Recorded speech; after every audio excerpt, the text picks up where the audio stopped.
flown. I have sailed. I have moved about this world of ours, and ever in search of the finest of its kind, we bring you the tops in spine chillers.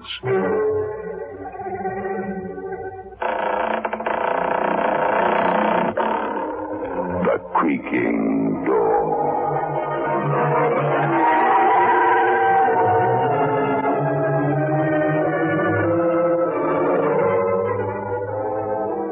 Take pleasure in presenting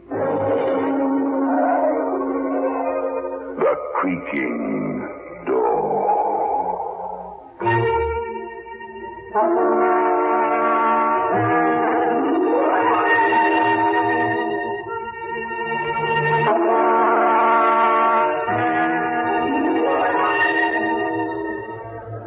Good evening, friends of The Creaking Door. The creaking door is open. So do come in. Do you subscribe to the view that some of us have power over the life and death of someone else? John does. He knows when people are going to die, and that can be most upsetting for all concerned.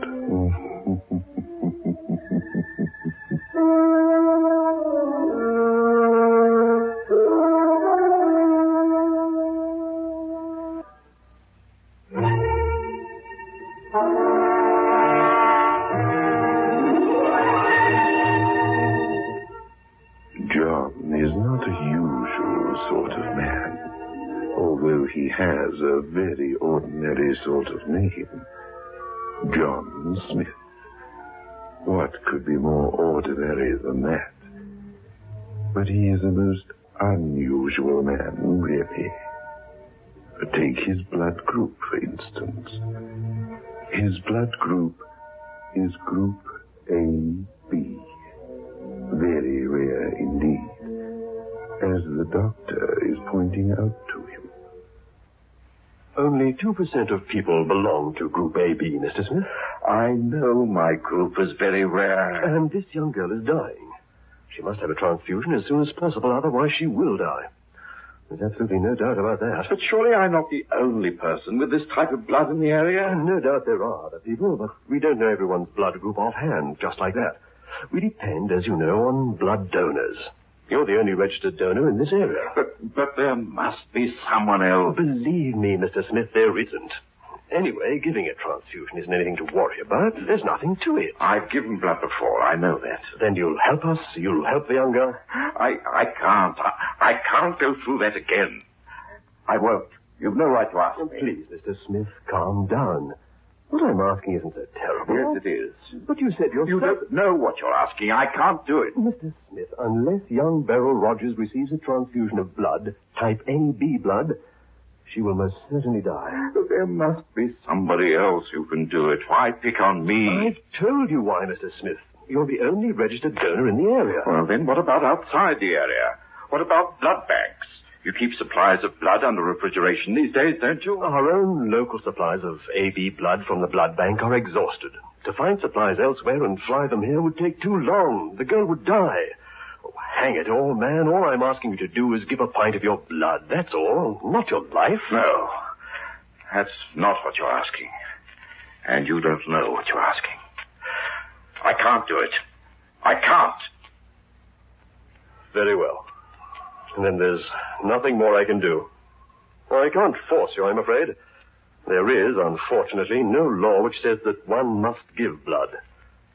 But I hope, Mr. Smith, that you'll be able to live with your conscience after tonight. After this young girl dies because you won't help. And I hope you can face yourself in the mirror each day. It wouldn't be saving her. Don't you understand? It wouldn't. It would be only postponing something which might as well be ended now. This girl's life has already ended. Unless you can find someone else to help. You're the only one, Mr. Smith. I've told you before. You're the only one, her only chance. Then if I'm her only chance, she hasn't got one. You refuse to help her? Yes. Mr. Smith, this is a free country. You have every right to say that. You must have a very good reason for letting a young girl go to an untimely death like this. I have. Won't you tell me what it is? You wouldn't believe me. Nobody believes me. I promise. I listen with an open mind. You see, the girl's father is waiting outside to hear your decision. I'll have to tell him something. All right. I'll tell you. I'll tell you what's been making my life a nightmare for the last 3 years.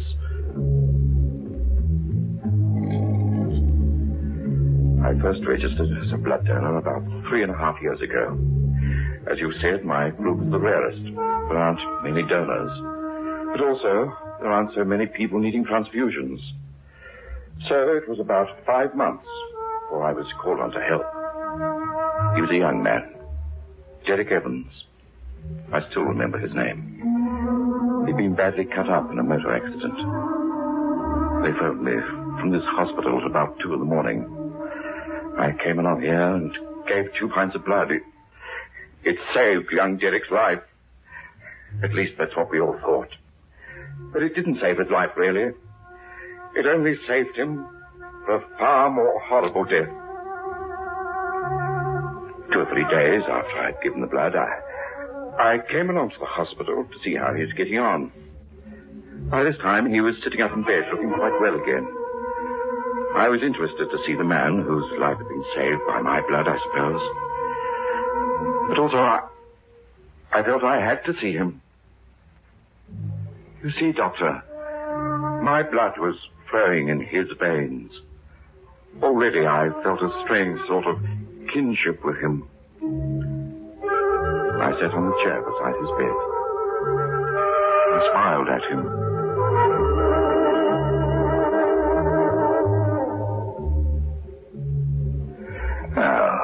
How are you feeling? Fine.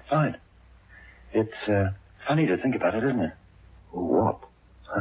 Well, that your blood is now flowing around my body, through my brain, and making me think and breathe. Yes, it is.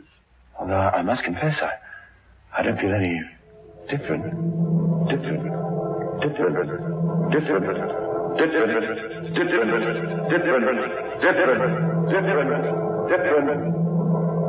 Come on, darling. Jill, come on. This part's quite solid. The marshes well over to the west. Wait. Help! I'm sinking. No, don't come any nearer. Throw me a rope. Help! Jill, help! I'm in the quicksand. I'm sinking. Help!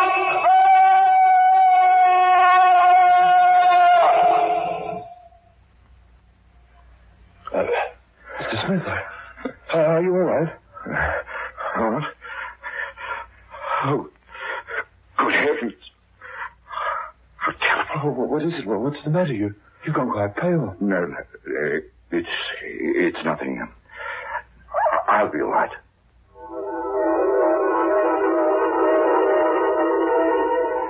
But there was something, and I didn't dare tell him. As he'd been speaking, suddenly into my mind's eye, there'd flashed a picture that had been frighteningly real. It wasn't as if I had imagined myself somewhere else or anything like that. I'd been completely aware that I was sitting in the hospital ward.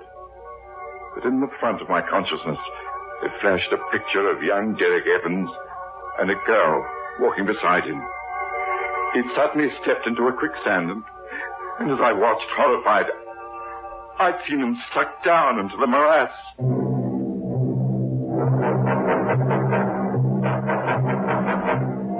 I didn't tell him what I'd imagined. It's not the sort of thing you tell a convalescent patient. But as soon as I could, I made my excuses and left. I tried to put the remembrance of it from my mind, but that night I couldn't sleep. The next morning, I made a phone call to Derek's parents.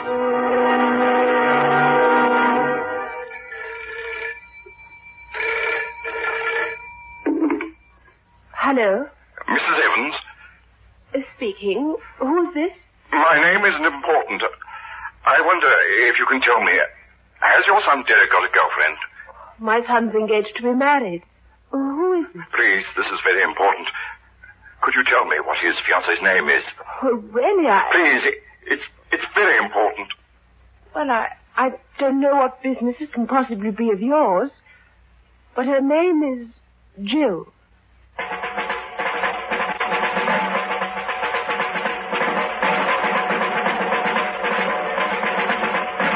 I'd somehow known, somewhere in the dark recesses of my mind, that was the name she was going to say. Jill. The name which I'd heard Derek call out in my vision. I was stunned. For a long time, I walked about like a man in a daze. Was it possible that the fact that my blood was flowing in his veins had somehow given me the ability to see into Derek's future? It seemed too unbelievable to contemplate. Finally, I decided to return to the hospital and tell him the whole story. It might well be nothing but nonsense, but at least he should be warned, I thought. I phoned to check when I'd be allowed to see him. What name was that again? Evans, Derek Evans. He was in a motor accident. Oh, that Mr. Evans. I'm afraid it will be no use coming to see him, sir. Why not? He was discharged from hospital 2 days ago.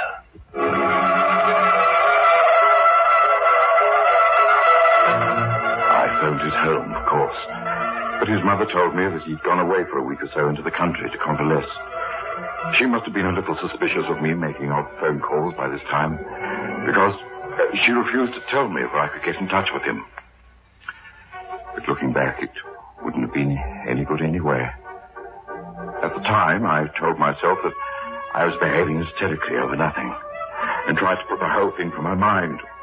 I succeeded, too, up to a point, until a couple of days later. I bought the evening paper as usual. And there it was, staring me in the face.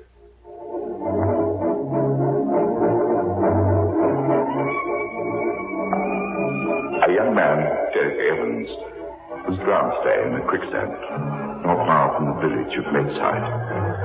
His fiancée, Miss Jill Worthing, was with him. Escaped unhurt.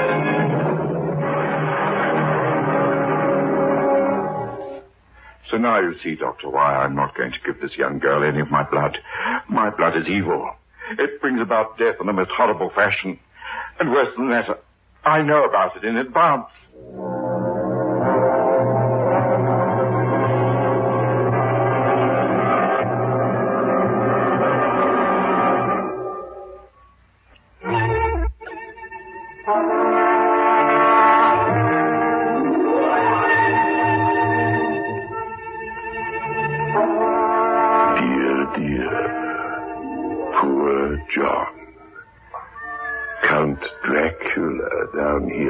Getting quite restless. He wants John to look into his future by giving him some of his blood, the good old-fashioned way.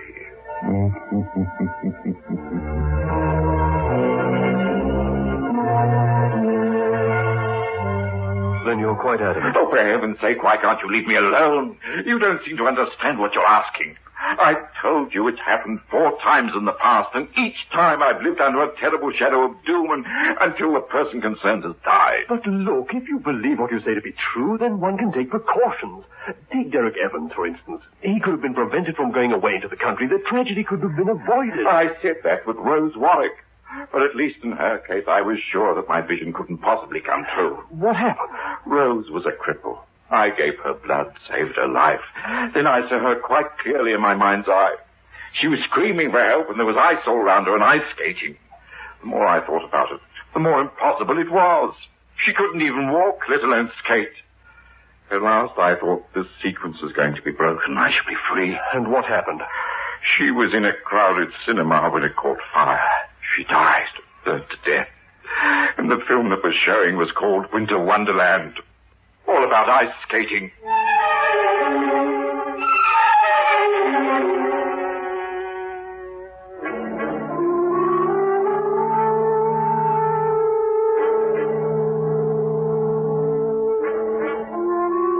Well, what? Are you going to save my daughter's life, or are you going to let her die? I can't do it, Mr. Rogers. Maybe your daughter Beryl will live without my assistance. That's quite impossible. And we only have about 15 minutes left at the outside. I can't do it. You're a monster, that's what you are. A monster. Now listen to me, Mr. Smith. I promise you one thing. If you don't help my little girl and she dies, I'll kill you. All right. All right, what's the use? You don't want to understand, either of you. I'll do it. Good. But I'm warning you. I won't be saving your daughter's life, Mr. Rogers. I'll just be keeping her alive so that she can die in a much more horrible fashion.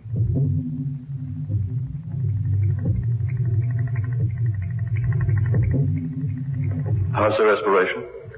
Normal, Doctor. And the donor? I'm fine. Don't worry about me. She's already getting some color in her cheeks.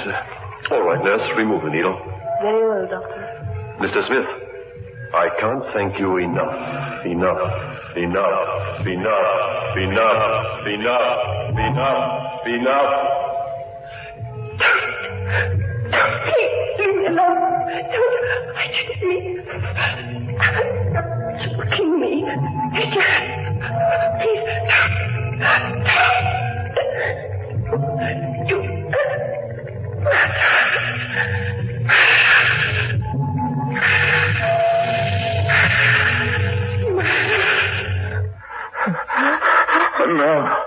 No.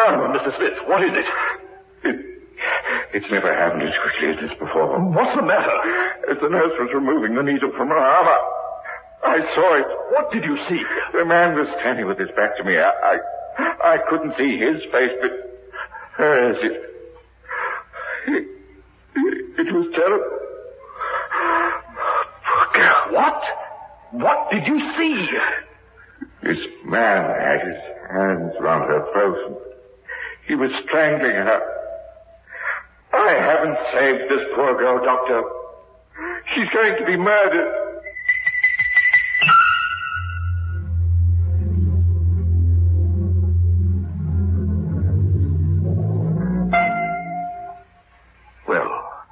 How are you feeling? I'm fine. Who are you? Oh, I helped you when you were very sick. Oh, you're the man who gave me some blood, aren't you? That's right. It's funny to think about it, isn't it? Your blood being pumped about inside me. It must be nice blood because I'm feeling much better. I'm glad. How old are you, Beryl? 16, nearly 17. When are you leaving hospital?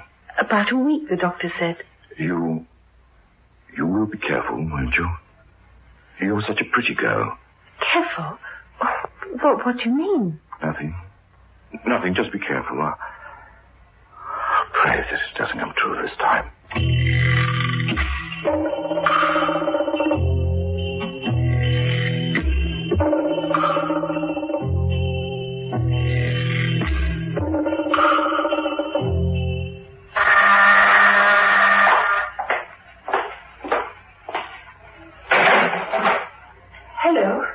Hello, Beryl. Well, aren't you going to ask me in? Oh, of course. Come in. How are you? I'm very, very well. Now, come in here. There's a fire. Thank you. Now, well, sit down. Tell me what you've been doing with yourself the last 4 months. You were very nice to me while I was in hospital. Oh, nonsense. It's just... You told me that if ever I was in trouble, if ever I needed any help... Of course, there's nothing wrong, is there? Well, you met my father, didn't you? Yes, I did. How is he? He's dead. He died last month. Oh, I'm sorry. I don't know what to do. That's why I came to you. You see, I'm not quite 17 yet. Unless I have a respectable place to stay... Well, they're going to put me in a home. That would be awful. That's why I came to you. You said if ever I got a job, I could pay for my keep. It wouldn't cost you anything.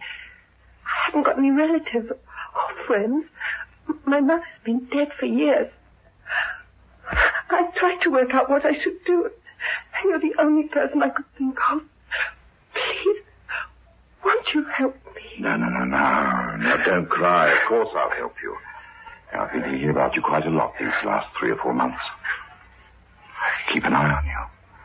Maybe this time I could make sure that that vision didn't come true.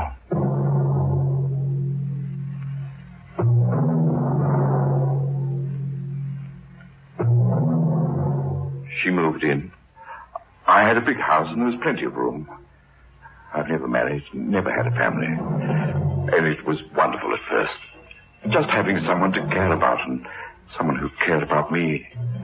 Oh, there was nothing else in it but that. I know what people have been saying, but that was nonsense. She was like a daughter to me, the daughter I'd never had. And then she brought Mike home. From the start, I didn't trust him. He was too cocky, too confident. And he was evil.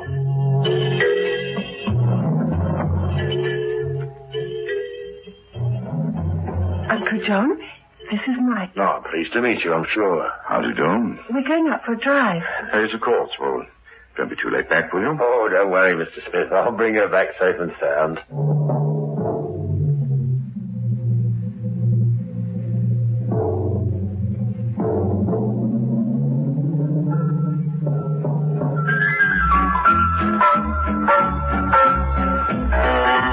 Hello, I think it's time you went to bed.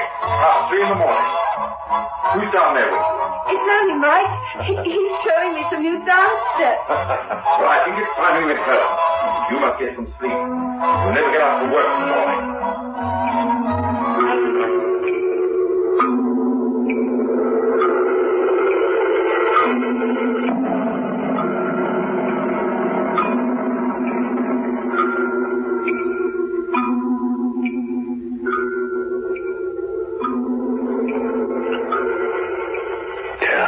Just another little kiss. I ought to go in. He'll be waiting up for me like as not. What do you worry about him for? He's not your father. He's been very good to me. Well, I've been good to you, haven't I? Listen, why don't you and me go away for a few days, eh? Go away? Oh, what do you mean? Oh, nothing wrong, but we can have a ball, just you and me. Get away from this guy Smith telling you what to do all the time, what time to come in, who to go out with. What about it? He's not going anywhere with you. Now, come on in, Beryl. Get to bed. You're not to see this man again. Now, wait a minute. You heard me, Beryl. Now, come in. I'd better go, Mike. Good night. Well, I'll see you tomorrow. Oh, no, you won't. I'll see that you have nothing more to do with her. Now then, what's the meaning of this? I behave like a respectable person. In that case, it's time I left. What are you talking about? I'd pack my bags and go. Mike will look after me.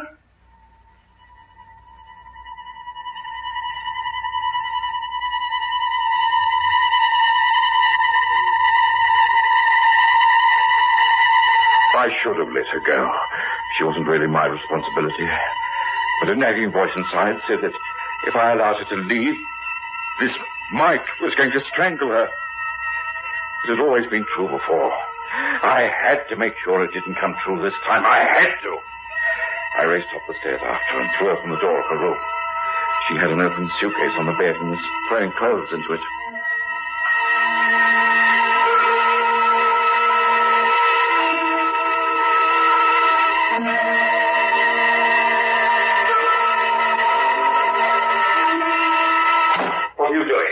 I'm doing. Now leave me alone. You're not leaving. Yes, I am. And you can't stop me. I can't I?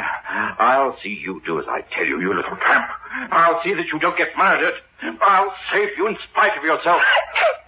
Please leave me alone. Stop. You're choking me. Take your hand, please. You murderer.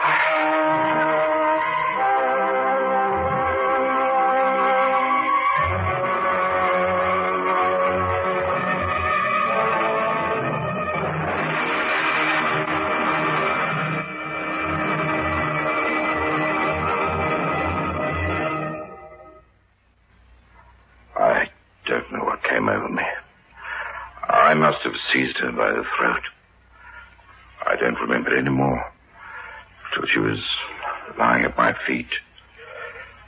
She was dead. My vision had come true again. She'd been murdered just as I'd seen. And now I knew why the figure whose back I'd seen had been vaguely familiar. It had been me who I'd seen commit murder. All right, Sergeant. Take him away. I only hope the judge believes your story, Smith, because I don't.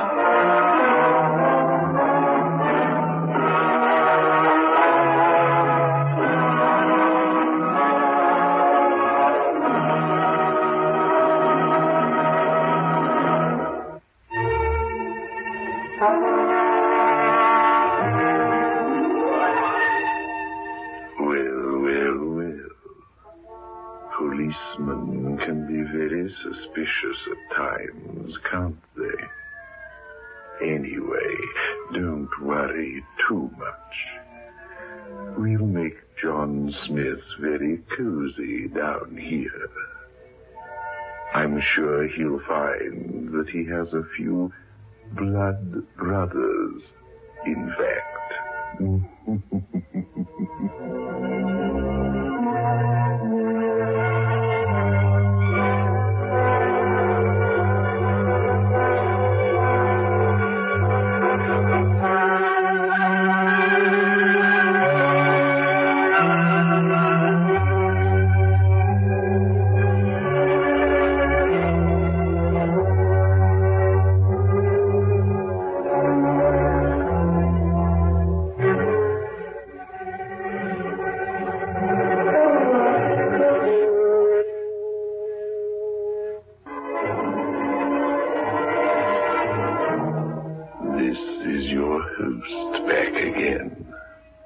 Just a reminder of our rendezvous next week.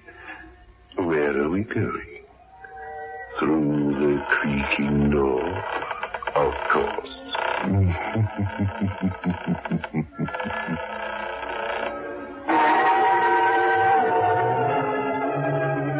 Invite you to listen next Saturday at 9 o'clock, when they will again present